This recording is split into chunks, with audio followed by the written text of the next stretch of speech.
Aula de Lei 14.133 de 2021, a Lei de Licitações. Aqui a gente vai introduzir o conceito das licitações e mostrar como funciona essa lei. Essa é uma lei razoavelmente recente, ela é de 2021. E a gente vai aprender aqui algumas aplicações dessa lei. Artigo 1, 2 e 3. Esta lei estabelece normas gerais de licitação e contratação para as administrações públicas diretas, autárquicas e fundacionais da União, dos Estados, do Distrito Federal e dos municípios. Então aqui ela mostra a abrangência da lei. Essa abrangência vai envolver administração direta, autarquias e fundações, os estados, o Distrito Federal e os municípios. Então, a gente vê aqui que não tem aqui empresas públicas, né, que é a EP, e as sociedades de economia mistas, que são sociedades anônimas. Ela envolve também alguns órgãos, os órgãos do Poder Legislativo e Judiciário da União, do Estado, do Distrito Federal e os órgãos do Poder Legislativo dos municípios também. E aí ele fala aqui, ó, quando que vai funcionar para esses órgãos? Quando no desempenho de função administrativa. Então isso daqui é muito importante, porque ela vai funcionar, a lei de licitações, quando eles estiverem no desempenho dessa função legislativa aqui. Função administrativa, perdão. Quando estiver na função legislativa, aí já não vai funcionar a lei de licitações, nesse caso, é a função administrativa, ok? Os fundos especiais e as demais entidades controladas direta ou indiretamente pela administração pública. Então, ó, só aqui nessa primeira parte ele falou que a lei vai abranger autarquias, a administração direta, né, União, Estados, Distrito Federal e municípios, poder legislativo e judiciário quando no desempenho da função administrativa, e os fundos especiais, direto ou indiretamente controlados pela administração, ok? Aí olha só o que ele diz aqui, ó, não são abrangidos por essa lei empresas públicas e as sociedades de economia mista e as suas subsidiárias. Então é importante fazer esse parêntese, porque vai ter uma lei específica, que é a Lei 13.303, para regular aqui as EPs e as sociedades anônimas, ok? O artigo 1º delimita a competência constitucional e a abrangência subjetiva na nova lei de licitações. No modelo federativo brasileiro, a competência para legislar sobre licitações é concorrente de forma peculiar. Cabe privativamente à União editar normas gerais, enquanto os estados, Distrito Federal e municípios possuem competência para legislar sobre normas específicas. Então é importante frisar isso aqui, ó. A União vai legislar sobre licitação normas gerais. Já os estados, Distrito Federal e municípios vai legislar normas mais específicas. Ou seja, a competência dos estados, do Distrito Federal e dos municípios é uma competência suplementar. Então temos que verificar isso. A lei alcança todas as entidades da administração direta, autarquias e fundações, e a lei se aplica tanto às fundações públicas de direito público quanto às de direito privado. Então é importante frisar que tanto a fundação pública de direito público quanto as de direito privado vai ser abrangido por essa lei. Tem muita questão falando, fundações públicas de direito privado não são abrangidas pela nova lei de licitações. Essa questão está errada, ela é abrangida sim. Continuando, no entanto, existe uma exceção absoluta. As disposições penais inseridas pela Lei 14.133 do Código Penal, artigo 178, e seguintes aplicam-se integralmente às empresas estatais. Então, o que acontece? Alguns artigos penais foram inseridos através da Lei de Licitações. Esses artigos penais vão funcionar também para as empresas estatais, para a empresa pública e sociedade de economia mista. Por quê? Porque ela está no Código Penal, não está na lei. Entendeu? A lei inseriu no Código Penal. Então, essas disposições penais vão estar tendo abrangência para empresas estatais também. Vamos lá, artigo 2º. Esta lei aplica-se à alienação e concessão de direito real de uso de bens, compra, inclusive por encomenda, locação, concessão e permissão de uso de bens públicos, prestação de serviços, inclusive os técnicos profissionais especializados, obras e serviços de arquitetura e engenharia, contratação de tecnologia da informação e de comunicação. Então, basicamente, vai abranger quase tudo aqui, né, pessoal? Quase tudo vai estar abrangido. Compra, locação, concessão, permissão, vai estar sendo abrangido. Aí, este artigo delimita o âmbito de aplicação objetivo da lei. A lista traz todos os contratos administrativos típicos que exigem procedimento licitatório prévio. Um ponto de extrema importância técnica é a não inclusão das concessões e permissões de serviços públicos. Então, o que acontece? Existe a prestação do serviço e existe o uso de bens públicos. Então, ó, a concessão e permissão de uso está aqui na lei, inciso 4. Já, quando fala concessão e permissão de serviço público, ou seja, conceder ali para alguma PJ ali, privada, conceder ali o serviço público. Concessão e a permissão para ela fazer algum serviço público típico do Estado. Essa concessão não é abrangida pela lei de licitação. Nem essa concessão, nem essa permissão. Já a concessão de uso do bem público, ela é abrangida. Então, verifique, quando tiver uso, é abrangida. Quando tiver serviços, aí não é abrangido. Uso de bens, abrangido. Concessão, permissão de serviços, não é abrangido, ok? A delegação de serviços públicos a particulares são regidos por leis especiais e separadas, que é a Lei 8.987 de 95 e a Lei 11.079, que é a Lei das Parcerias Públicos-Privadas. Vamos lá. Não se subordinam ao regime desta lei contratos que tenham por objeto operação de crédito interno ou externo, gestão de dívida pública e contratações sujeitas às normas previstas na legislação própria. Veja bem, a operação de crédito interno ou externo e a gestão da dívida pública, incluídas as contratações de agente financeiro e concessão de garantia relacionada a esses contratos, não é subordinada a esta lei. O que acontece? Para que é feita essa gestão de dívida pública? Aí o artigo, aqui o comentário explica, o artigo 3º estabelece as exclusões objetivas, a razão pela qual operações de crédito e gestão de dívida pública não se subordinam a regime licitatório reside na natureza eminentemente político-financeira e nas exigências de alta volatilidade e celeridade técnica que essas operações demandam no mercado financeiro nacional e internacional. Então, pessoal, pela alta volatilidade e celeridade técnica, vai ter ali a operação de crédito interno ou externo e a gestão da dívida pública, ela não pode estar restrita aqui às regras rigorosas da lei de licitações, porque isso iria atrapalhar a própria gestão da dívida pública, as próprias operações. Imagina, toda vez tem que fazer uma licitação para fazer uma operação de crédito aqui. Então iria atrapalhar diretamente, conforme a lição de Celso Antônio, submeter transações macroeconômicas de crédito a rito rígido da licitação inviabilizaria a gestão fiscal do Estado. Então, é isso que acontece.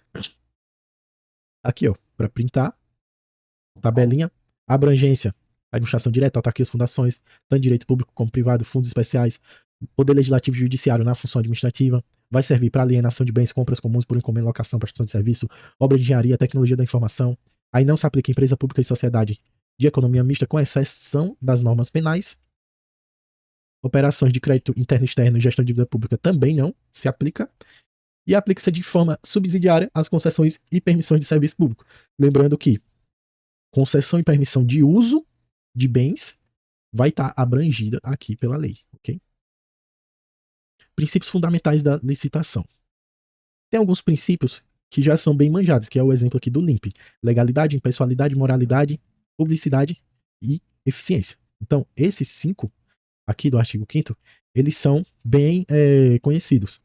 A legalidade diz respeito a tudo que for público ali ser feito de acordo com a lei. A impessoalidade diz respeito a gente não ser dono da coisa pública. Diz respeito também à finalidade, né, da coisa pública. Você não pode fazer aquilo com interesse pessoal. Moralidade, fazer tudo dentro dos parâmetros éticos da sociedade, né, de forma contra a corrupção, contra tudo que for imoral. Publicidade, tudo que diz respeito aqui à lei de licitações é público. Tem algumas exceções em relação a essa publicidade, que é, por exemplo, o orçamento. O orçamento, ele não precisa ser público, e o conteúdo das propostas também não precisa ser público. Então, é uma exceção ao princípio da publicidade e da transparência aqui, certo? Julgamento objetivo. Todo julgamento da licitação, ele precisa ter ali um requisito de objetividade, justamente para que possa estar tudo prescrito no edital e não tenha nada subjetivo e as empresas que forem fazer ali as licitações com o governo não perder alguma regrinha, alguma coisa, porque tá algo subjetivo. Então tem que ser um julgamento objetivo ali para não prejudicar nenhum nem outro. Aí tem alguns princípios como a eficácia, segurança jurídica, segregação de funções. A segregação de funções é que um agente ele tem que ter uma função, ele não pode ter o mesmo agente fazer o processo todo, sabe? Por exemplo, o único agente fazer o processo todo. A chance de ocorrer mais irregularidades é maior quando um agente faz o processo todo. Por isso que existe o princípio da segregação das funções.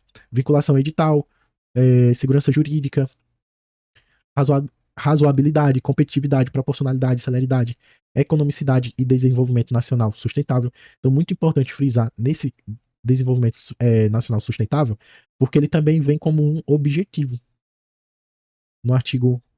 No próximo artigo, ele vem como um dos objetivos do próximo artigo. Então, ao mesmo tempo que ele é princípio, ele também é um objetivo. Então, o princípio do planejamento, ele diz respeito a tudo que esteja na licitação, esteja alinhados ao plano de contratação e às leis orçamentárias. O segregação da função, ele determina a repartição de funções administrativas sensíveis entre pessoas. O princípio do desenvolvimento nacional sustentável, ele deve considerar critérios de sustentabilidade ambiental, social e econômica na escolha do objeto e na execução contratual. Eficiência e eficácia. A eficiência refere-se ao meio, fazer com menos recursos, enquanto a eficácia refere-se ao resultado, que é o atingimento real do objetivo. Então, quando se falar em eficácia, sempre lembra de resultado, atingir o resultado. Então, resultado. Quando se falar de eficiência, aí você já pensa em fazer de uma forma econômica, num tempo hábil, fazer com qualidade. Isso diz respeito à eficiência. Então, ali, até em relação ao tempo, fazer no menor tempo possível, com a melhor qualidade, tudo isso diz respeito à eficiência. E a eficácia diz respeito a conseguir concluir a tarefa de forma eficaz. Concluir 100% da tarefa da licitação. Artigo 11. Aí já diz respeito aqui aos objetivos. Um dos objetivos é a seleção da proposta apta a gerar resultado de contratação mais vantajoso para a administração, inclusive referente ao ciclo de vida do objeto. Eu já teve questões que cobrou. O ciclo de vida do objeto é irrelevante para contratar. Esse tipo de questão está errado, porque ele disse que aqui tem que assegurar a proposta apta a gerar o resultado de contratação mais vantajoso, inclusive levando em consideração o ciclo de vida. Assegurar o tratamento isonômico entre os licitantes, bem como a justa competição. Então a competição ela tem a ver com essa isonomia, que é não diferenciar um licitante do outro. E aí a gente tem aquela vedação de preferência a marcas específicas. Então a gente não pode ter ali uma preferência a marcas. Evitar contratações com sobrepreço ou com preço manifestamente inexequíveis e superfaturamento na execução dos contratos. Então, sobrepreço é um preço muito alto, né, para se pagar. Superfaturamento é quando tem ali no momento da execução da obra algum desperdício na execução, aí chama de superfaturamento. O superfaturamento, ele vem, ó, até tem aqui, ó, o superfaturamento ele é já na execução, ele é uma deficiência na qualidade executada. O sobrepreço, ele é durante a licitação, ou seja, antes da contratação, a gente tem um sobrepreço, ocorrendo quando o preço alçado está expressamente superior aos preços de mercado de referência. Então, tudo isso tem que ser levado em consideração aqui nos objetivos. E aí a gente vê aqui, ó, no objetivo 4, incentivar a inovação e o desenvolvimento nacional sustentável. Lembra que eu falei que ele vem também ali nos princípios? Ao mesmo tempo que ele é um princípio, ele é também um objetivo, e isso já foi questão de prova da CESP. Olha só, responsabilidade aqui da alta administração. A alta administração do órgão ou entidade é responsável pela governança das contratações e deve implementar processos e estruturas, inclusive de gestão de riscos e controles internos, para avaliar, direcionar e monitorar processos licitatórios e os respectivos contratos, com o intuito de alcançar os objetivos estabelecidos no caput desse artigo, promover um ambiente íntegro e confiável. Então, a alta administração ela vai fazer aqui o que a gente chama de um certo controle. Um controle ali, uma supervisão, para ver se está tudo dentro dos conformes. Agentes públicos na licitação. Isso aqui despenca e é muito importante. Os agentes públicos, eles vão ser preferencialmente servidores efetivos ou empregados públicos dos quadros permanentes da administração pública. Então é muitíssimo importante vocês se atentarem nesse preferencialmente, porque quando falar de agente público, eles são preferencialmente servidores efetivos. E aí tem um outro requisito. Eles têm que ter atribuições relacionadas ou possuam formação compatível ou qualificação atestada por certificação profissional emitida por escola do governo, criada e mantida pelo poder público. Então, ele tem que ter ali uma qualificação, digamos assim, para poder trabalhar como agente público para o desempenho das funções essenciais à execução da lei. Então, esses agentes públicos, eles têm que ter atribuição relacionada ou ter alguma formação compatível ou uma qualificação atestada por órgão do governo mantido pelo poder público. E eles não podem ser, não sejam cônjuge ou companheiro de licitantes ou contratados habituais da administração. Nem tenham com eles vínculo de parentesco colateral ou até por afinidade. Então, até a afinidade está aqui, até terceiro grau. Também em relação aqui aos parentescos. Então, terceiro grau, a gente sabe que vai contando ali, né? O pai, aí depois vai para cima do pai, do tio, depois pro primo. Então, terceiro grau seria primeiro o pai, segundo o pai do pai, que é o avô, depois o tio. Então, o terceiro grau vai até o tio ali. Então vocês têm que contar, né? O primeiro, segundo, terceiro grau. A autoridade referida no caput desse artigo deverá observar o princípio da segregação das funções. Então a gente vê aqui, ó, princípio da segregação das funções, ele aparece novamente aqui na escolha desses agentes públicos designados para isso. E aí, a gente precisa diferenciar o que é o agente público desse agente de contratação. Então, o agente público ele vai fazer um serviço aqui mais geral, né? Já vai ser uma profissionalização mais geral, seguindo os requisitos. Já o requisito aqui do agente de contratação, ele é um pouco diferente, ó. Porque o agente de contratação ele é a pessoa designada pela autoridade entre servidores efetivos ou empregados. Então, ó, já diz aqui que ele tem que ser obrigatoriamente servidor efetivo. Então, ó, ele é obrigatório ser servidor efetivo, no caso do agente de contratação dos quadros permanentes, para tomar decisões, acompanhar o trâmite, dar impulso ao procedimento, executar qualquer atividades e o bom atendimento do certame. Aí, ó, esse agente de contratação, ele é auxiliado por uma equipe de apoio, mas ele responde individualmente por seus atos. Aí, ó, fala, salvo se induzido a erro pelo teor das informações constantes no processo. Então, ele foi induzido ao erro, aí ele não vai responder individualmente. Mas, caso ele tome a decisão sozinho, ele é o responsável, ele responde individualmente.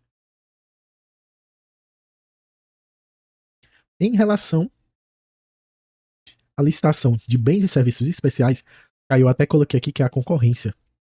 Licitação de bens e serviços especiais é na modalidade de concorrência. Então, na modalidade de concorrência, é o que diz a lei, o agente de contratação poderá ser substituído por uma comissão. E essa comissão é formada por 3 membros. E eles respondem solidariamente por todos os atos praticados pela comissão, ressalvado o membro que expressar posição individual devidamente fundamentada, registrada em ata lavrada na reunião. Então, ó, são 3 membros no caso aqui da concorrência. Lembrando que é facultativo, ou seja, poderá, não é obrigatório, assim que for concorrência vai ser comissão.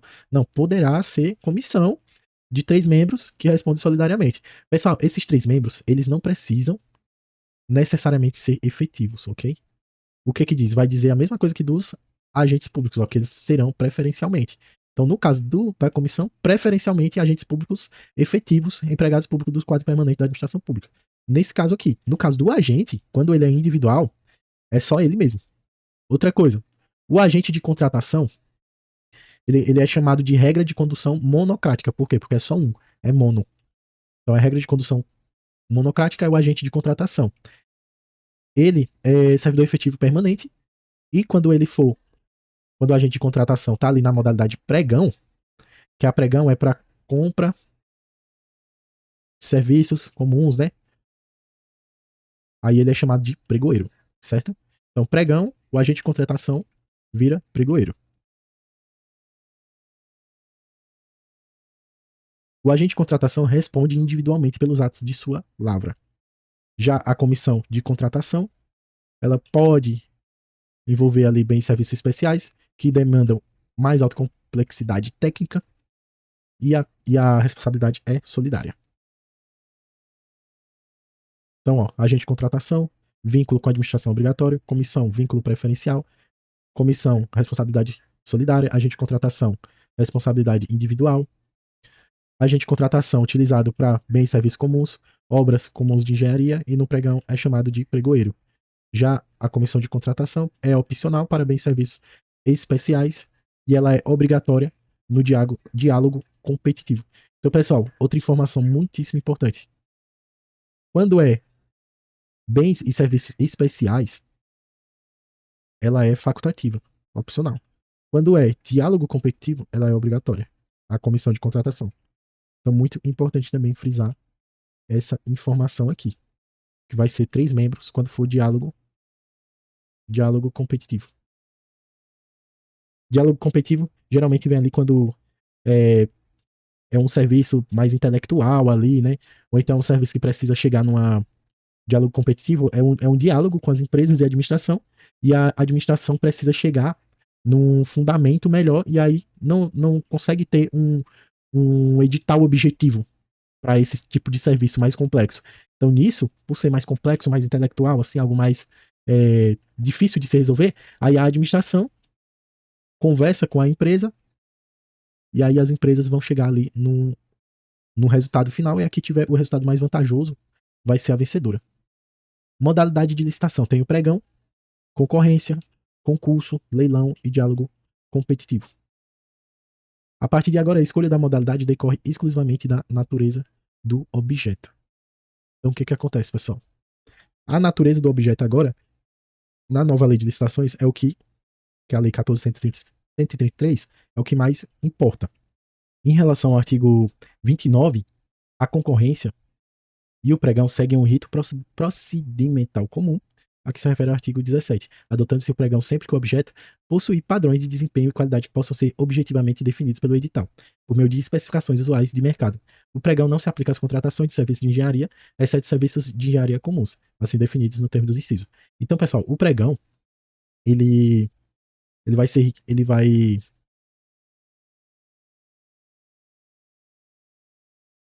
seguir tanto o pregão como a concorrência, segue o rito comum.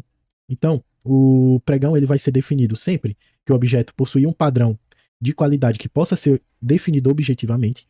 Então, ele tem que ser de forma objetiva ali para ser pregão. E sempre que for de forma objetiva, um bem de serviço comum ali, né, que ele só abrange aqui o bem de serviços comuns ou serviços de engenharia comuns, nesse caso, ele vai ser sempre pregão. Já no caso de ser bens, serviços, bens especiais, serviços especiais de engenharia, toda vez que você vê a palavra especial, aí você já sabe que é concorrência.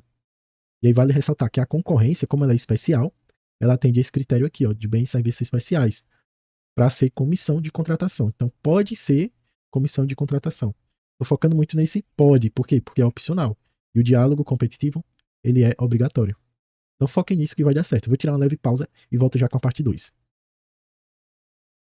Então, pessoal, vale ressaltar que o pregão ele é uma modalidade obrigatória para aquisição de bens e serviços comuns. Então, quando esses serviços comuns podem ser definidos com padrões de qualidade e desempenho de forma objetiva no edital, eles serão obrigatoriamente na modalidade pregão. Já a concorrência é a modalidade adotada para contratação de bens e serviços especiais. Então, a concorrência sempre vai ser bens e serviços especiais ali e serviços comuns e especiais de engenharia, certo? Diálogo competitivo.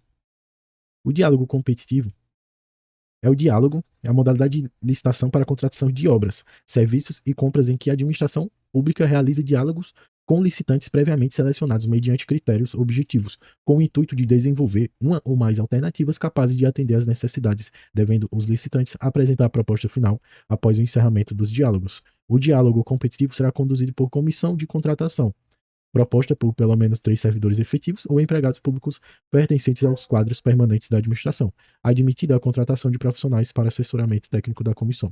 Então lembra que eu falei para vocês que o diálogo competitivo ele vai ter que ter obrigatoriamente essa comissão de contratação?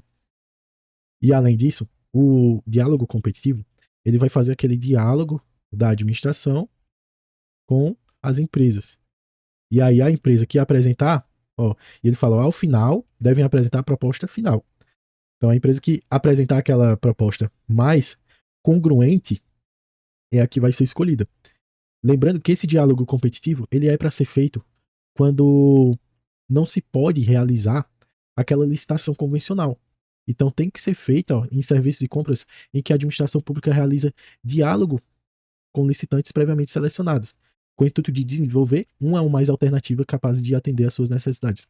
Então é uma necessidade que não pode ser atendida com as outras licitações, é uma necessidade mais complexa, digamos assim. Por isso que tem que ser feito esse diálogo. O diálogo competitivo é a modalidade mais inovadora da nova lei de licitações. É voltado para situações de extrema complexidade, em que a administração pública tem uma necessidade fática, mas não sabe, por limitações técnicas ou tecnológicas, qual solução adequada. Então é dessa forma que é feito o diálogo competitivo para descobrir qual a solução mais adequada. Então, nesse caso, por isso que é obrigatório a comissão de contratação, porque é algo mais complexo. Então, ó, a gente vê aqui que a comissão de contratação ela pode ser feita preferencialmente nos bens e serviços especiais, mas ela é obrigatória no diálogo competitivo. Entendeu, pessoal? Então aqui, ó, ela é opcional e aqui ela é obrigatória. Então temos que lembrar desse detalhe. Critério de julgamento. Os critérios são menor preço, maior desconto, melhor técnica ou conteúdo artístico, técnica e preço, maior lance, no caso aqui do leilão, maior retorno econômico Então, ó, algumas situações que a gente deve se atentar. O maior lance, ele sempre virá no leilão. Maior lance, sempre leilão. Você não vê maior lance em nenhuma outra. Outro que você pode se atentar.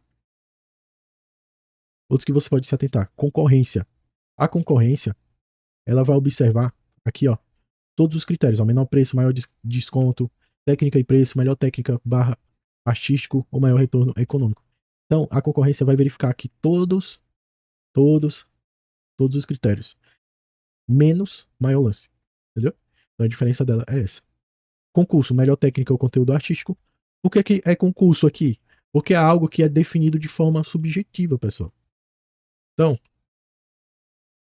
quem vai definir isso aqui são pessoas críticas. Ó, escolha de projetos arquitetônicos, trabalhos científicos, obras literárias. Então, você concorda comigo que projeto arquitetônico, trabalho científico, obra literária é algo que um pode gostar, outro pode não gostar, por isso é necessário ter ali pessoas, agentes, que podem olhar de forma crítica a finalidade desse projeto, desse trabalho, dessa obra e ver qual atende melhor a técnica e o conteúdo artístico. Por isso que é feito através de concurso. O pregão sempre vai ser menor preço ou maior desconto e a concorrência todos menos maior lance. O diálogo competitivo, você vê que ele não observa nenhum desses critérios aqui, ó. Por quê? Porque ele tem critérios próprios definidos em edital com base nas soluções desenvolvidas. Então, ele vai ter ali uma solução específica. Então, eu finalizei aqui com vocês a aula de hoje. Pessoal, eu sou um aluno também, então isso aqui é o que eu estudo. São conhecimentos que eu tiro da junção de diversos materiais que eu estudo. Eu vou ali copiando, escrevendo, reescrevendo e trazendo a lei propriamente dita, porque ela é a mais importante para essa prova. É você saber ler esse artigo aqui e lembrar o que cada um deles, que cada coisinha nesses artigos aqui representam. Então, essa é a minha forma de contribuir para os estudos de vocês, por isso deixa o like aí. Vocês já fortalecem. E esse vídeo aqui nada mais é do que uma forma também de eu estar revisando o conteúdo de uma maneira mais ativa, digamos assim. Então, eu criei esse canal com o objetivo de fazer uma revisão ativa do conteúdo que eu estou estudando. Por isso que eu trouxe aqui o PDFzinho e eu vou lendo, relembrando todo esse conteúdo que eu já estudei e trazendo minha contribuição para vocês, certo? Então deixa o like, dá um comentário aí, pode me corrigir, pode haver eventuais erros aqui na aula. Como eu falei, eu não sou perfeito, então espero que vocês tenham gostado. Fui!